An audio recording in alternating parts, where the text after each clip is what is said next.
Hi, friends. I'm Zach. I'm Mitch. And we are an excellent little podcast. Presenting you a little movie podcast starring Zach and Mitch. Wait, we're doing a podcast? Zach. What? This will be the 6th episode of this podcast. I don't think I'll ever learn, though. How can I learn? We keep doing these episodes. Okay, if you insist, Daddy. I don't know if you can... Well, obviously you can't see because this is a podcast, but Mitch's face when I just said that is priceless. Yeah. I wish you could have seen that face because oh my God, his eyes are bigger than a chameleon's. Just like that Instagram story that I did. All right, well... But gosh. Cyrano. Yeah. Oh my gosh, Cyrano. Directed by Joe Wright. By Joe Wright, yeah. And this is a big one for me. Well, it wasn't Joe Wright's worst work.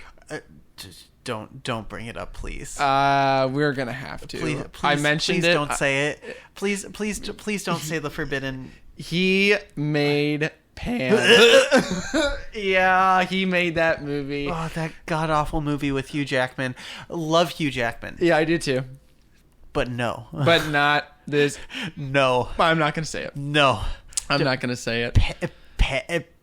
I can't even let it out because it's so gross. Oh God, So it's so bad. But we will say this was your number 2 out of your top 10. It was my number 2. And we'll review it.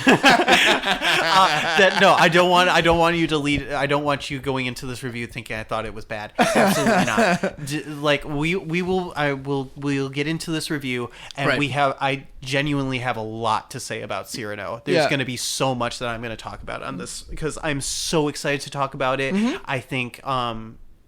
Honestly, let me stop getting carried away and let me go ahead and just talk about a summary and where even this version of Cyrano even came from. Yeah, go ahead. So, first off, Cyrano de Bergerac, or as Peter Dinklage likes to say, Cyrano de Bergerac,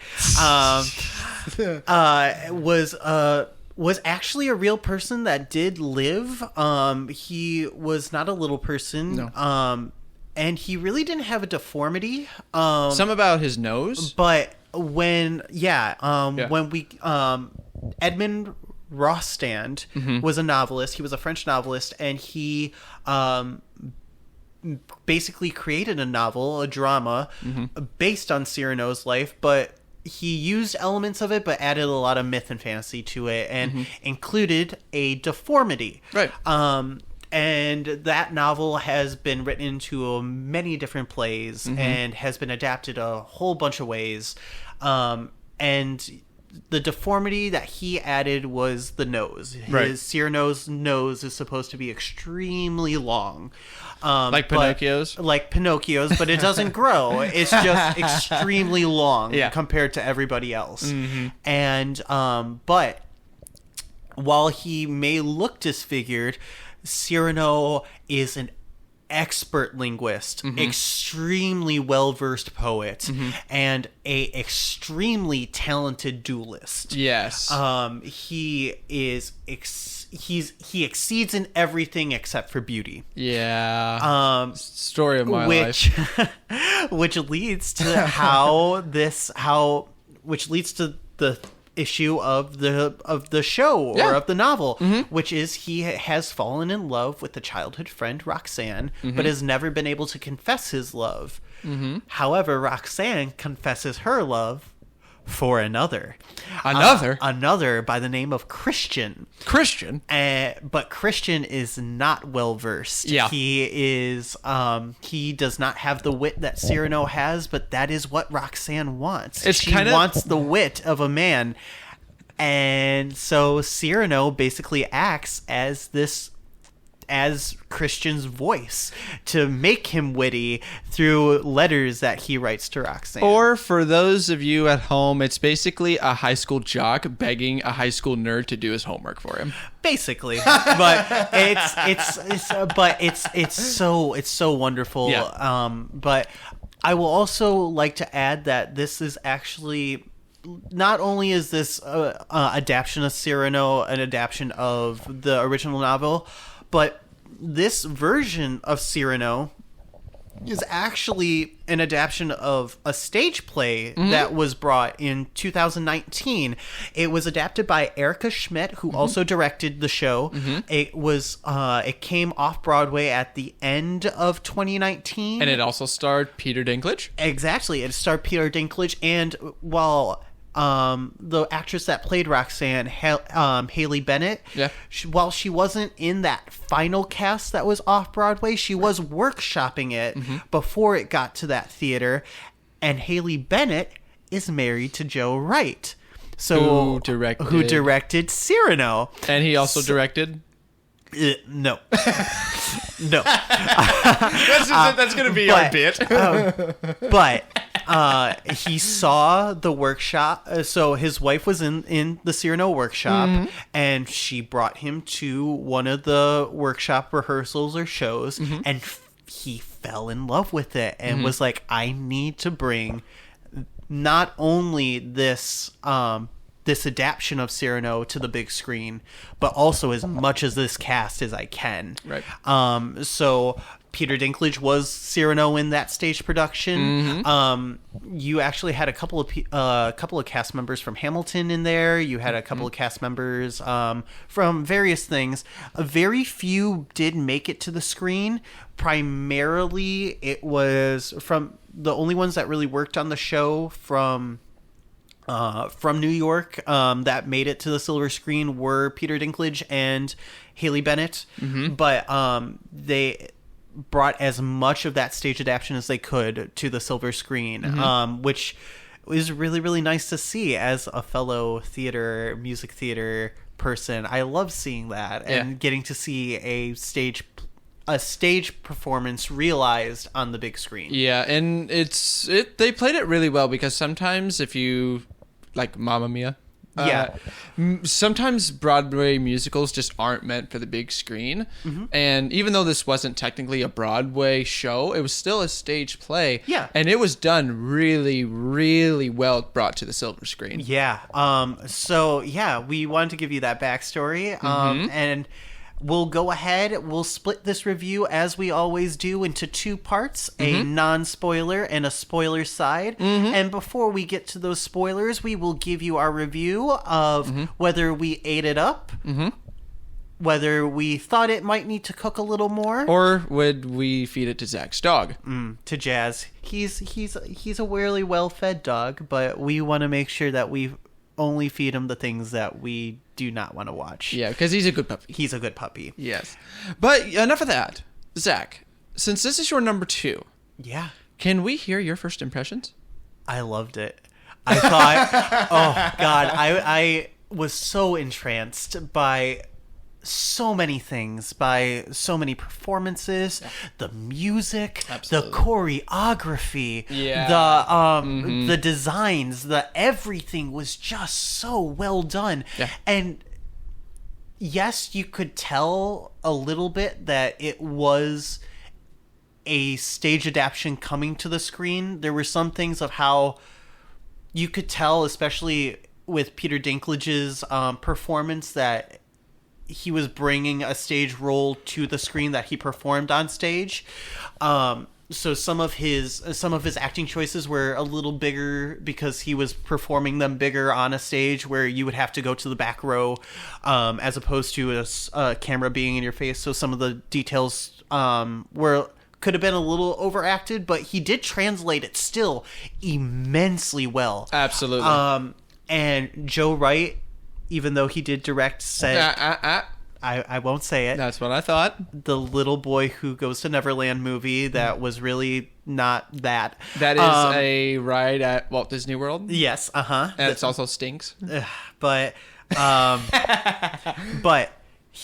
this was, I wouldn't say a complete home run for him, but oh my God, did he hit it at least into the outfield, like near the back? It was at least a solid double or a triple.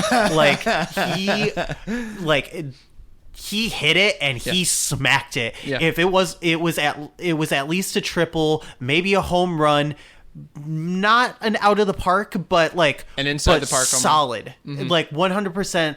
Like you're getting around multiple bases. Like it's so good. Mitch, I don't want to dive into because I could really pick this apart like so much, but I want to get your first impressions as well. What did you think of Cyrano? Well, Zach, I'm sad to say, but I actually agreed with you. Oh, you're sad about that? I am sad about it because I feel like we agree on a lot of things lately, but this is something I have to agree with you. I also loved this movie. I loved what Peter Dinklage did. Haley Bennett as Roxanne was phenomenal. Joe Wright, even though he directed that movie, he had so many pictures, because when you're a director, because I directed one little scene for my senior project, or not my senior project, I directed in my directing class, you have to set up pictures. You have to set up little like portraits. And he nailed that. Every time I was watching this movie, I felt like I was watching a theater director make a theater play in a movie. Like I saw little pictures of everything. I'm like, oh, that's beautiful. And the choreography along with the music, it was just so beautiful. Yeah. It's just, and you could tell like every little moment of said choreography, every little moment, every little movement mattered. Yeah. And that goes a lot of credit for whoever did the choreography. It was So here's the thing with the choreography. When we were doing our research for the movie, we found the choreographers for the stage version, which is Jeff and Rick Cooperman. Yeah. We really did try to find the choreographers for the film. We couldn't find them in our research. Chances are they were probably put in the credits. Right. I can guarantee you that they were, but we looked over IMDb. We tried to find the choreographers for this movie. We couldn't find them. We apologize. And we are sorry, and we genuinely do applaud your choreography. I do promise, and I also promise, because I will see this movie again. I will be seeing this movie again at some point. We have other things to watch, though. We will gladly put your or both or however many people choreograph this movie, we will put your names in the description. That way you do receive credit for the work you did, because it was magical and phenomenal. Yes. Back to my initial thoughts, and I just have to say, I will end it at this.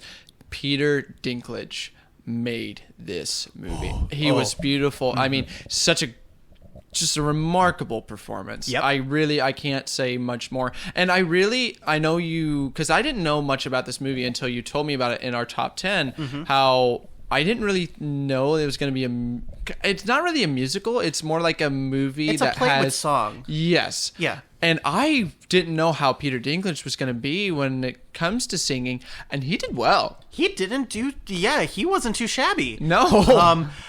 We'll talk about Peter Dinklage and everything a little bit later. But I actually have one question for you before we actually get started. Who, me? Yeah, you, Mitch. Me? So you mentioned that you didn't hear much about this movie until my top 10. Uh-huh. The marketing push did start pushing out pretty close to the release date of this movie.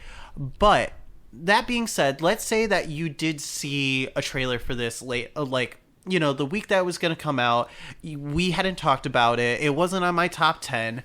Would you have gone to see this movie if you just saw the trailer? Well, I'm a little torn. Okay. Because lately I've been hitting that mindset of, I need to see every movie that's being released in theaters. Sure. So going from that mindset, yes. Sure. But if it was a few years prior, like if it was a 2018, 2017 me, sure, I would have to say no. Ah, gotcha. And not because of, I wouldn't think it was interesting. I either A, probably didn't have time. Sure. B, didn't feel like going to a movie theater. Yep. And C, I feel like I probably would have just bought it on Blu-ray or DVD. Or maybe you saw it on Netflix or something. Yeah. Right. But Yeah, I'm kind of torn. Sure. I'm kind of torn. Well, I just wanted to ask, and thank you for your honesty. I was curious because it always seems whenever I bring this movie up, a lot of people just don't know about it. Well, how do you know that I was honest with you, Zach? Oh, well, we never truly do know if someone is honest until they finally draw the knife and murder you. But that's besides the point. Zach. But I just want to pick your brain a little bit about that and see like where you would be sitting if we hadn't talked about it or wasn't gonna be there. Does this mean that you respect my opinion? I do. I very much respect your opinion. But hopefully we do actually. Hopefully you guys actually. I do want to. I hope that you recommend this movie. I hope that by us talking about this movie, it at least piques your interest to at least look at it. You probably, by the time that we get this published and whatnot, it's probably going to be near the end of its theatrical release. Probably. Because it is a smaller film, and usually smaller films don't last very long in the theater. And we're also gonna get into that point where some of the summer blockbusters are coming. Yeah, so it's probably only gonna be about a 3-weeker or a 4-weeker. I could see a 5 or 5. I could see a 5.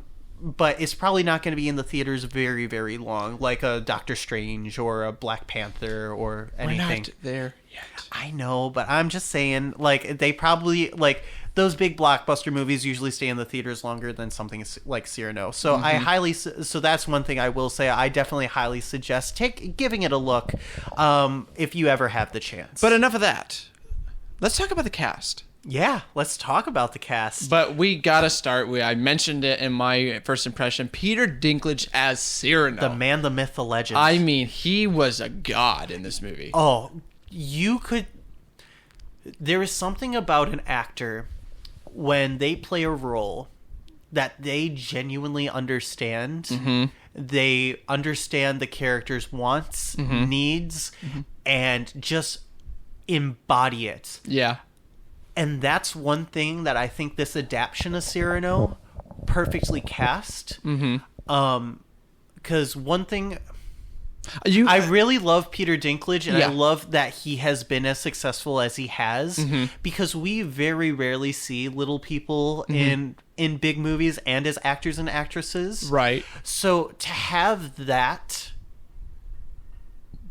be the focus of this movie and be the cultural thought and the way that we unfortunately treat little people in society, be one of the driving forces of the cultural look of little people, and what we just the unfortunate and negative connotations that is unfortunately brought as a little person, and how Peter Dinklage, not only as his career kind of snuffed that and allowed us to look at him as an actor and a wonderful actor that he is, and allow us to basically take Cyrano, who's the point of Cyrano is a person who is perfect in every way except for appearance, and flip it, instead of just being a large nose to actually being a little person, is a really wonderful adaptation of the character, and a really wonderful way to bring out the themes of Cyrano de Bergerac, and take this story to a new level. And Peter Dinklage freaking hit it out of the park in his performance with it. You also felt throughout the entire performance, Peter Dinklage, while he was playing Cyrano, there was a lot of emotional trauma while he was playing this character. It was almost like, because he has gone on many times when he was growing up, he was treated very unfairly. Yes. Very unfairly. So there was a lot, he was literally laying all his past problems, whatever they may be, all on the line. Yeah, basically out in the air. Yes. And it was beautiful. Beautiful. And it's just so wonderful to see how well he played, because he brings such wit, such gravitas, and such a love for where this play has come from, right? And especially since he originated it, he originated this role off Broadway and got numerous awards for it. Oh, absolutely. So to see him bring this interpretation of Cyrano to the silver screen, to his medium, right, is wonderful casting and wonderful work done. Yeah. Before the show, me and Mitch were talking, and I was saying, I really hate that this movie came so late to the Oscars, because it's so new that not many people have seen it and would give it a bright eye so that it wouldn't have a fair chance against anything else against the Oscar noms. Yeah, I would. And then go ahead. Delaying it for it to be on the next Oscar noms would also hurt it, because then it would be so early that by the time you get to the Oscars, people would have forgotten about it unfairly. Yeah, I also have to say, I'm going to go out on a limb here. Peter Dinklage got snubbed. I feel like he deserved at least a nomination for Oscar. At least a nomination, because it was beautiful. Did beautifully. You know, somebody else who I feel like should get a little bit more credit for this movie was Haley Bennett as Roxanne. Oh, absolutely. She was wonderful in this movie. Very well acted. Her voice is gorgeous. Yes. That's one thing I actually want to talk about. Peter Dinklage is his singing voice. It was good. It was really good. Yes. One thing, he's a bass. He's not in like singing terms, being a bass means that you have a really low voice, right? Which means you really don't have a very high register, so any of the higher notes are very harder for him to get out. You could tell that he was a bass, and he doesn't have a very large singing register. Correct. But whenever he had those lower notes, they sounded divine, and he really dug into those low notes. Right. But then whenever you felt like the music was going to start to kind of like soar into the higher part of the register, he did a very ballsy move. Yeah. And that was to more so act or talk it. Right.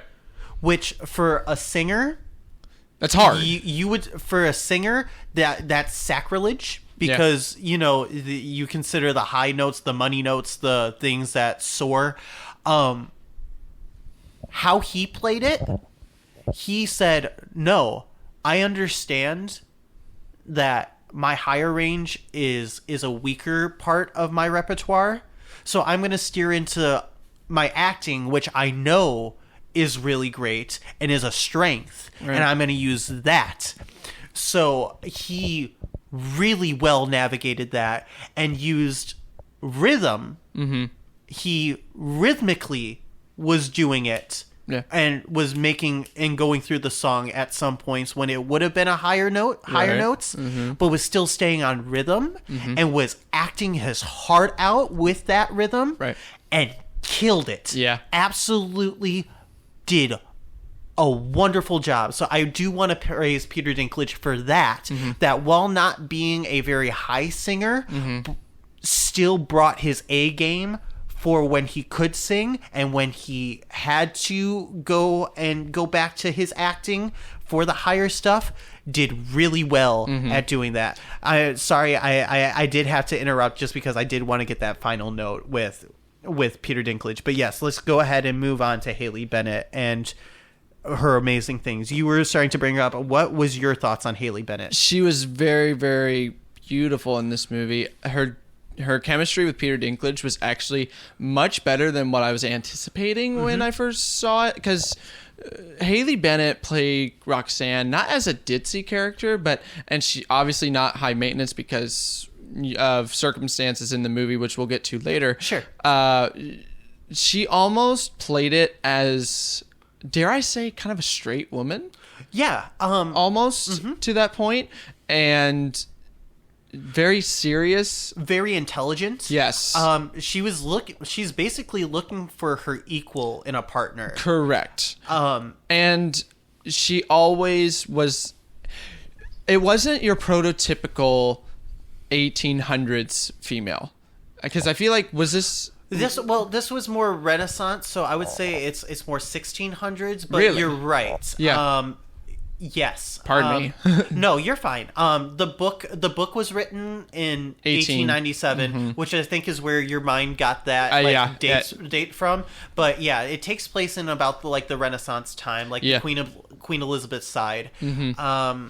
But she wasn't your prototypical. She wasn't your very stereotypical, about looks, about money, about money. It really was.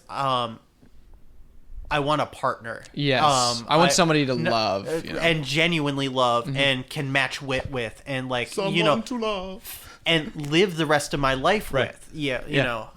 So it was really refreshing at that aspect, and she played it really amazingly. Yeah, very well done. Do we dare talk about? So I really do. I really do want to talk about this next actor. I know you could talk about him. You weren't a huge fan of him. Calvin Harris Jr. as Christian, who was, now, I won't compared to the rest of the cast. Mm-hmm. I don't think he was the worst. I will actually be saving the worst for somebody else that we're about to talk about next. Yeah. But I felt it's just because Christian is not a shallow character, but a one-note character. Yes. The entire point of Christian is he's bland. I agree, yeah. That's the point of his character, which makes him a very hard role to do. Mm-hmm. And he did well. I will agree. He plays that naive, bland character because the point of Christian is so that Cyrano can make him seem colorful. Correct. And by the end, I believe they do make him very colorful, and do help make him. I won't get to it. We'll talk about it in the spoiler of how Christian is handled at the end, which is one thing that I'm not a huge fan of, but is also a big thing that also happens in the play too, which sort of happens in the play, but we'll talk about that spoiler when we cross that road or cross that hill. But overall, I would say he did okay. He did okay. Yeah. But the one person that I do want to talk about is as well, which I'm actually really surprised about, because as an actor, I really enjoy whenever he's in a movie. But Ben Mendelsohn as the Duke. Oh God. Now the Duke is a very nasty character, and Ben Mendelsohn playing a very nasty, egregious character, sold. I will 100% eat up whenever he is casted as someone like that. Absolutely. However, Ben, did you just take a paycheck? I was going to say, I feel like he did this just for a paycheck. Jesus, I have never seen you not try so hard as this. Yeah. Because I love you, dude. Genuinely. You are an amazing actor. You have done amazing roles. What happened? I don't know. Maybe I hope he listens to this and he will call us and I don't know what happened. Just because I feel like this wasn't a script thing. No, it wasn't at all. I think the script actually lent you a very wonderful character. And very menacing. And a very menacing character. I hate to quote the Joker here. What happened? Did your balls drop off? Did your balls drop off? haven't heard that quote in a while. Because, dude, you had no stakes whatsoever. You brought no stakes. But the sad thing was, the Duke made the stakes high. Exactly. But he didn't make it high. Any time that the Duke was mentioned, or like his presence should have been felt. Mm-hmm. The name of the Duke made that presence felt, but once the Duke arrived, oh no, I was just like, dude, you're ugly, you're disgusting, you're a pig of a human, but pathetic. But we made our case. Yeah. What's next in our little deal? Yeah, here? talking about the music and the choreography of this. Yeah, I mean, this is so like we said, this is it a movie that does have music and choreography? Yes. Would I classify this as a musical? No. Which it's kind of hard to explain, honestly. You just have to see it. You just kind of have to see it. And that's our show, everybody. It's because with a musical, you usually dive into very complex thought, and the songs carry the story. Right. By the end of a song in a musical, you have progressed in story. Mm-hmm.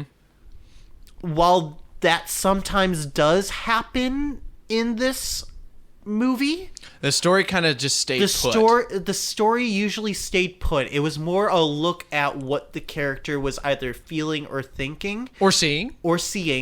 But at the same time, it was also a very good use of just acting in this moment isn't good enough. Mm-hmm. You do need a song here. Absolutely. Because, I mean, I'm not going to lie. There are times in my ordinary life I want to sing. Oh, absolutely. Not right now. I've been dreaming of Don't. True love's kiss. He went there. There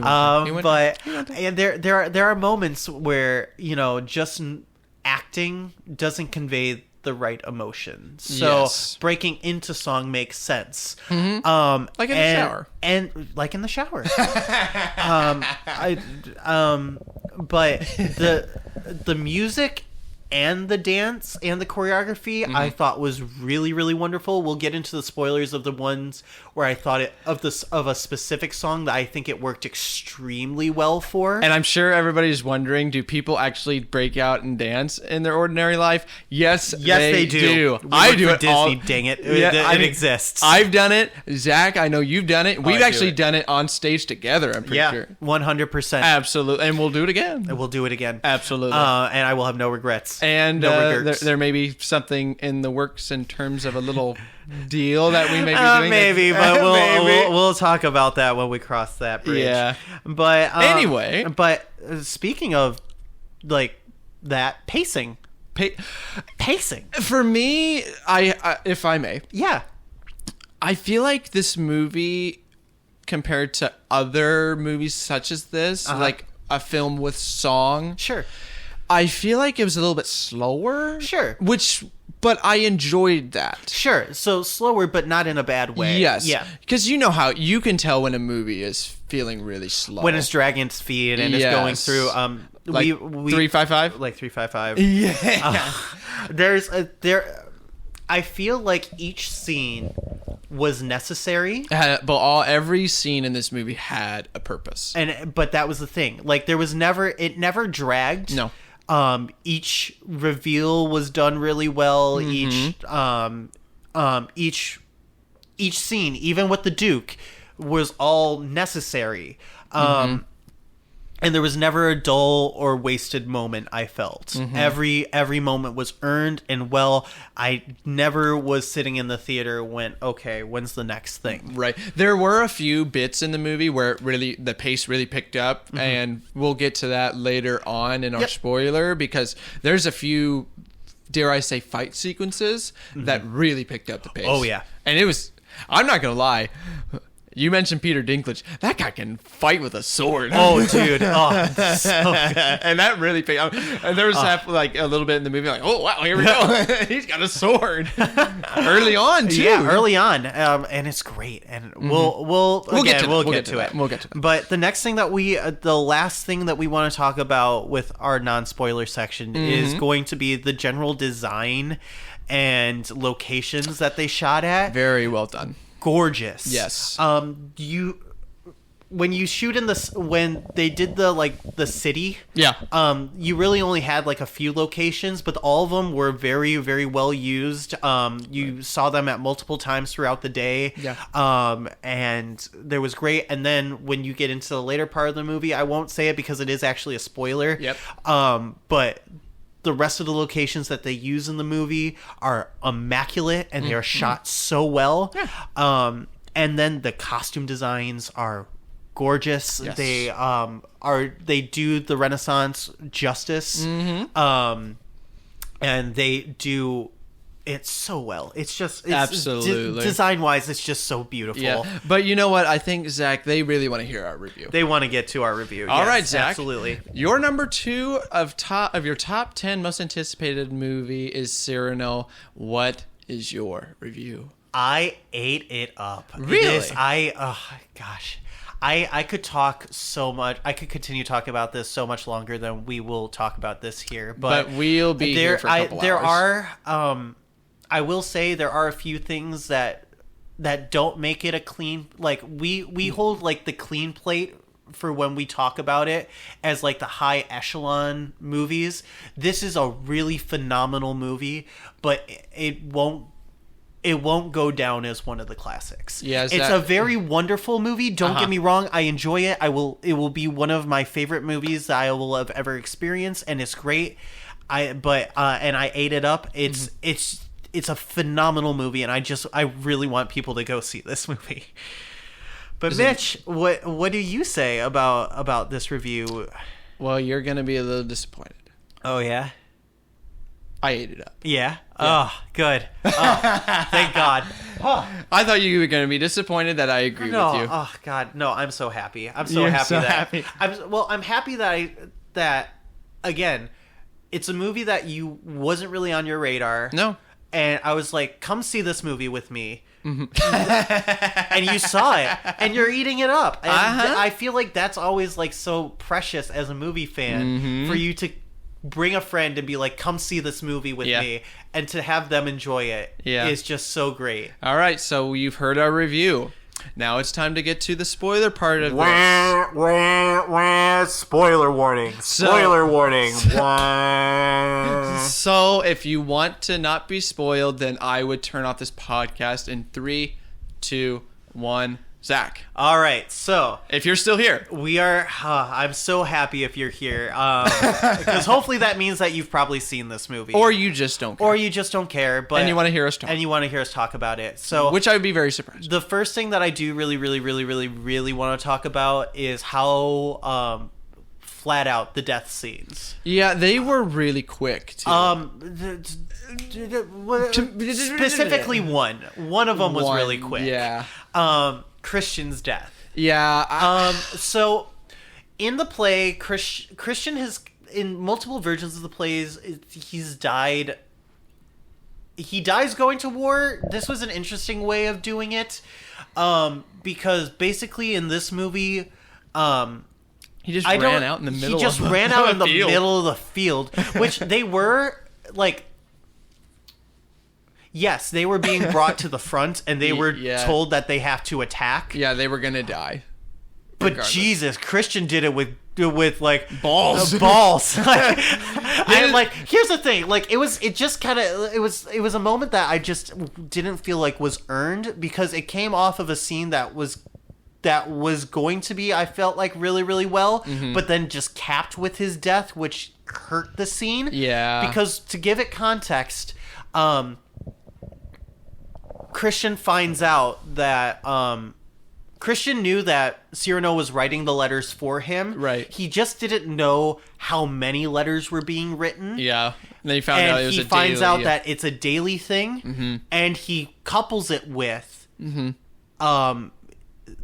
Cyrano has always loved Roxanne. So it's a 1-2 punch of not only have you been writing letters to my now wife for every day for the past couple months. Right. And you've been in love with her the entire time. That we've known each other. That fucking sucks. Yeah. And then he melodramatically runs out. Yeah. And runs. Yeah. And then goes over the hill and then gets shot. Yeah, Peter Dinklage is like, Christian, no! Like, yeah. I was like, that did pull me out of the movie. Just because it was the highest of melodrama in all the wrong ways. Now, Cyrano's death. Cyrano's death was really well earned as opposed. Wait, Cyrano died? Yeah. Spoiler. So sad. Spoiler. But, Spoiler. That one was really well earned. Yes. Because, the entire, because he dies admitting confessing his love, which has been always, the big, push of this movie. Right. Is that his friends, everybody keeps on telling him, you should tell Roxanne how you feel, because Roxanne will not care about your looks. Right. She will care about you. Exactly.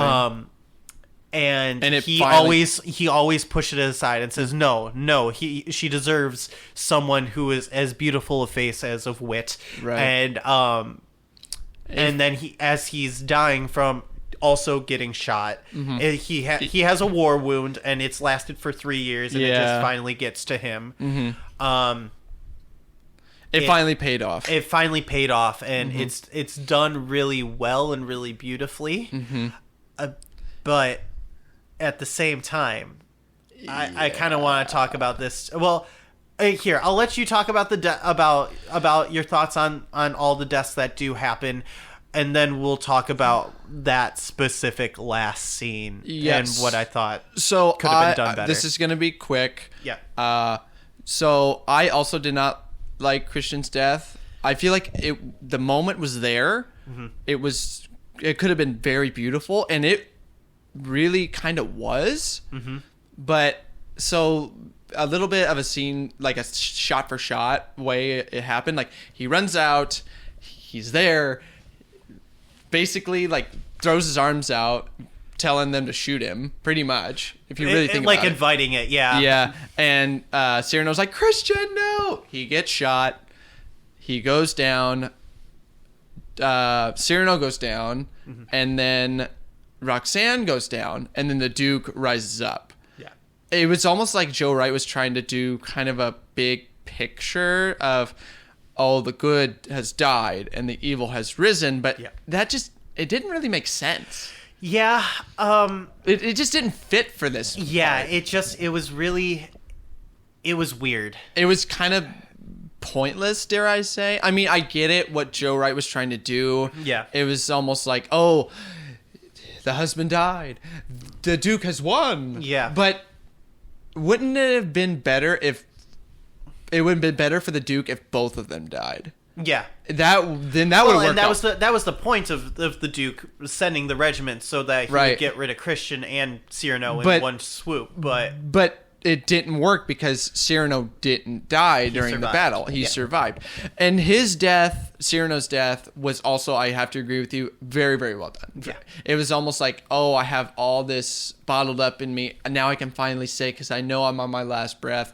And he finally got to be with the person that he loved as he died. Well, and the great thing about that scene, too, that I will also add is, throughout the entire movie, he's always witty. He's always, showing off not showing off, but proving that he is genuinely a class of his own in terms of a person, of his wit, of his talents, of everything. He continually shows off all of that throughout the entire movie. But as he's dying, he becomes humble. Yeah, exactly. At the end, he's talking how he belittles one of the nuns. Yeah. And how he turns away eating and everything. Yeah. Because he knew he was going to die. And then as he's sitting down, he's like, you know what?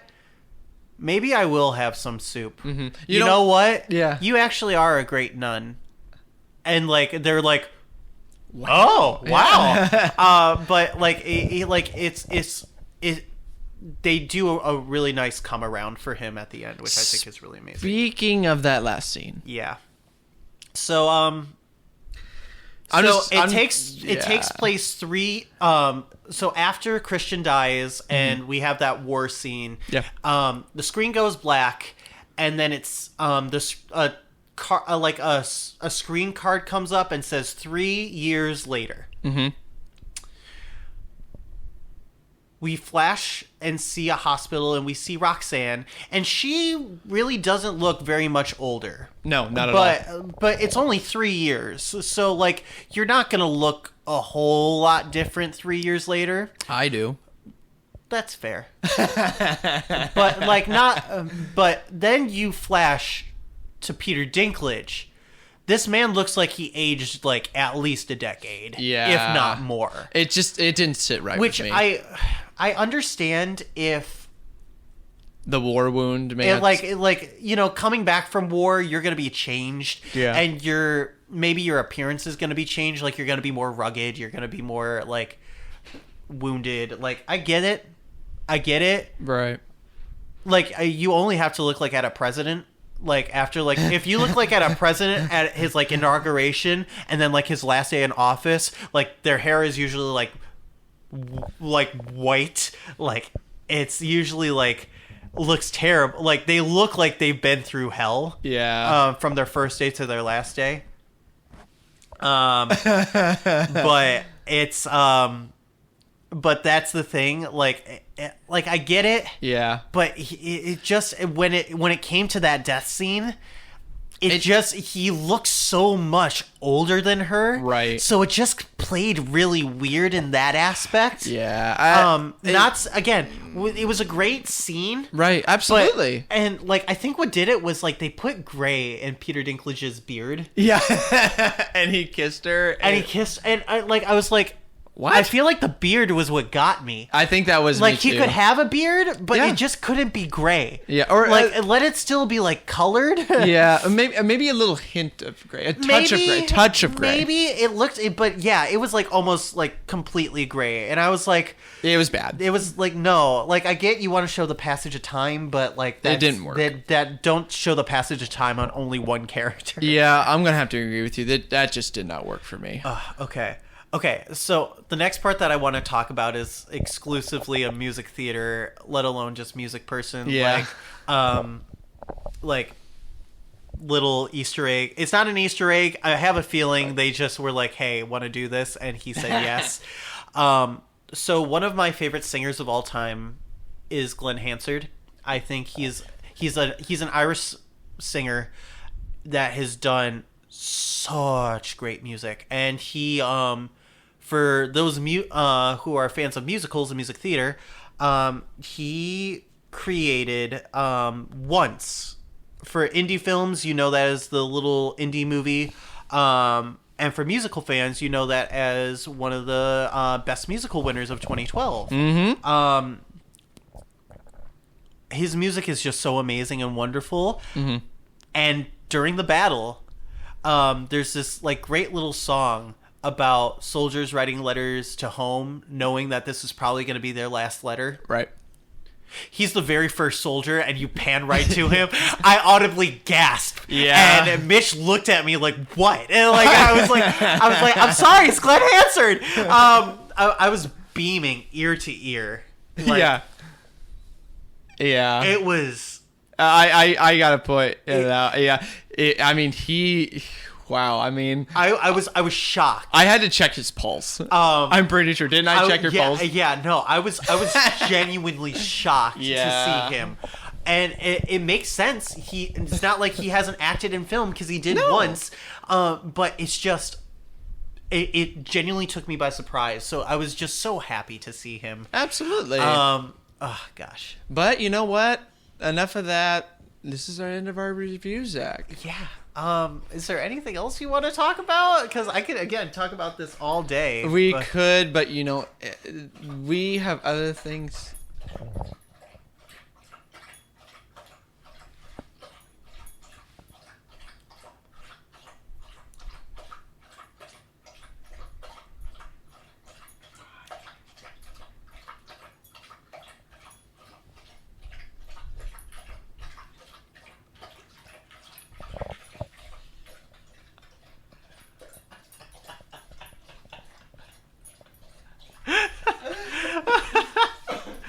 Oh God, I love you, Jazz. You're good. Poor dog. Okay. So for something like this, we can take what I basically did was we can take a pause, and then when you edit it, you can basically.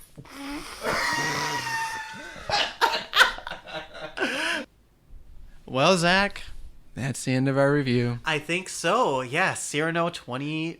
It's technically Cyrano 2022. It should have come out in 2021, but it came out February 25th, 2022. The so Panini. 2022. It counts. So, we are so happy that we got to review it. I'm so happy you got to see it. But I'm very happy I saw it. until next time, I'm Zach. I'm Mitch. And we are An excellent little podcast.